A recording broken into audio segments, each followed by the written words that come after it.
ETF index mutual funds నేర్చుకుని stock మార్కెట్లో రాణించాలనుకుంటున్నారా? వెంటనే ఈ నెంబర్కి కాల్ చేయండి. నమస్తే రమగారు. నమస్తే జయ. ఏదైనా మంచి స్టోరీ చెప్పుకుందామండి. చందమామ గారు చెప్తాం. ఓకే. పూర్వం అట ఒక పట్టణంలో చతురుడని ఒక ముచ్చి అని రాశారు. ముచ్చి అంటే బొమ్మలు చేసేవాడు. బొమ్మలు వేసేవాడిని చేసేవాడిని కూడా ముచ్చి అనొచ్చు. పాత కథల్లో కనపడ ముచ్చి అండి. ముచ్చి వీడు అత్యద్భుతమైన బొమ్మలు చేసేవాడు. అతని బొమ్మ ఎట్లా ఉండేదంటే మొహం సజీవంగా ఉండేది. పైగా లోపల మరలు అవి పెట్టి కళ్ళు ఆర్పటము గుండె కొట్టుకోవటము చేయగలిగేవాడు అతను. అలాంటి ఒక ప్రత్యేకత ఉన్న శిల్పి అన్నమాట అతను. మట్టితోటో దేనితోటో చేసేవాడు. అసలు ఎలా చేసేవాళ్ళంటే ఈ రాజభటులు వాళ్ళు, ఈ కొత్త బాగా డబ్బులున్న వాళ్ళు రాజస్థానాల్లో కూడా మనుషుల విగ్రహాలు చేయించి వాకిట్లో పెట్టి ద్వారపాలకులు ఉన్న భ్రమ కల్పించేవారు ఇతని బొమ్మలతోటి.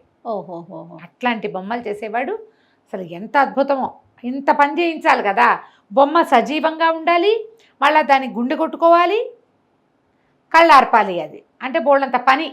ఈ మీటలు పెట్టడము అదంతా కూడా. దానివల్ల బొమ్మ చాలా ఖరీదుగా ఉండేది. అయినా సరే అందరూ పెట్టించుకునేవాళ్ళు. కానీ మరి ఇప్పుడు ఇన్ని బొమ్మలు చేసి ఇచ్చేవాడికి ఎంత డబ్బు ఉండాలి? మరి శత్రుడి దగ్గర అట్టే డబ్బు చేరల. ఎందుకంటే అతను ముఖస్థుతికి లొంగిపోయేవాడు. ఓకే. తక్కువ రేటుకి ఇచ్చేసేవాడు. కొంతమంది మీద ప్రేమతో ఇచ్చేసేవాడు. వాళ్ళు తనని మెచ్చుకున్నారు కాబట్టి ఇచ్చేసేవాడు. అలాంటి వాడనమాట. అయితే ఏమైంది, ఆ ఊళ్ళో భావికాలజ్ఞుడు అనే పేరున్న ఒక జ్యోతిష్కుడు ఒక ఆయన ఉండేవాడు. ఆయన ఎవరికైనా ఏదైనా చెప్తే నేల మీద రాతి మీద రాసినట్టే శిలాశాసనంగా జరిగిపోయేది. ఈ చతురుడు ఏం చేశాడు, ఒకసారి ఆ భావికాలజ్ఞుడికి తన జాతకం ఇచ్చాడట. ఇచ్చేసరికి ఆయన చూసి ఇప్పుడు ఖాళీ లేదు, తర్వాత ఇప్పుడు చూస్తానయ్యా అని పక్కన పడేసేట.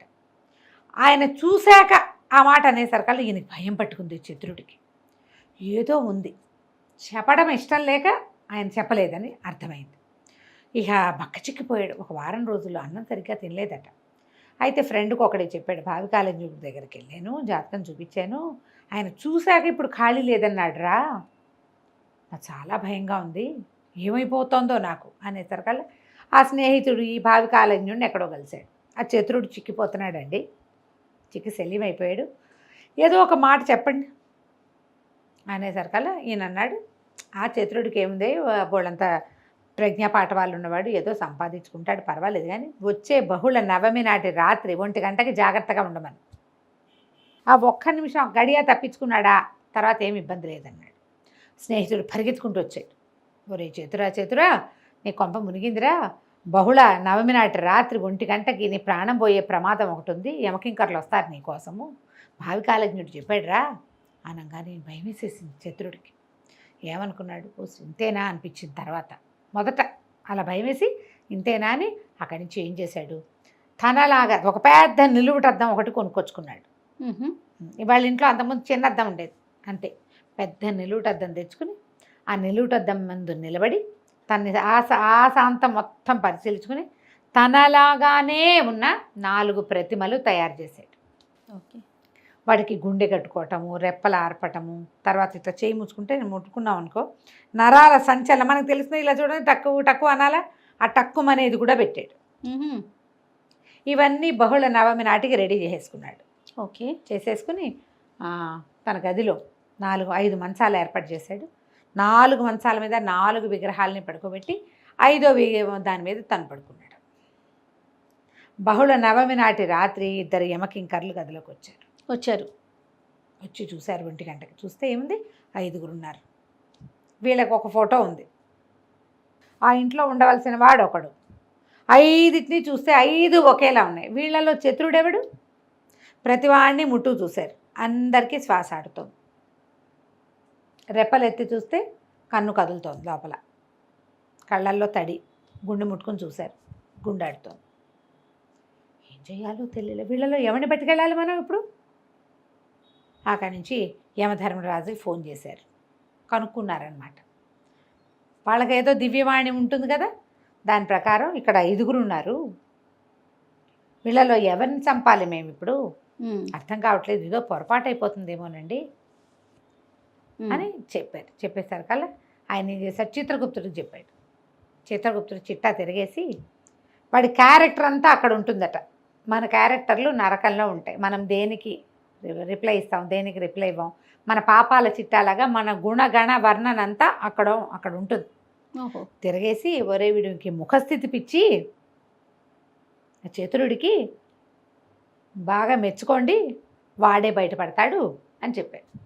అక్కడి నుంచి ఈయన ఇద్దరు యమభట్లు ఆ విగ్రహాల దగ్గర నుంచుని, అరే ఏం శిల్పిరా వీడు, అన్నీ ఒకేలా చేశాడే వీడు, దుంపదేగా ఎట్ట చేశాడో భలే చేశాడు.